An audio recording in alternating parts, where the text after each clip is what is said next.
നമ്മുടെ ഇന്ത്യയല്ല സംഘപരിവാർ മുന്നോട്ട് വെക്കുന്ന ഭാരതമെന്ന് ഉറപ്പിച്ചും തറപ്പിച്ചും മടികൂടാതെ പറയേണ്ട ഒരു സന്ദർഭത്തിലാണ് നമ്മളിവിടെ ഒത്തുചേരുന്നത്.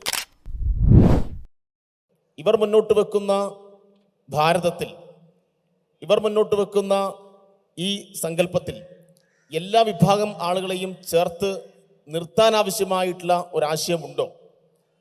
വസ്തുതകൾ ചരിത്രപരമായ പിൻബലത്തെ അടിസ്ഥാനപ്പെടുത്തി പരിശോധിച്ചാൽ അല്ല എന്ന് നമുക്ക് തീർച്ചയായും പറയേണ്ടി വരും.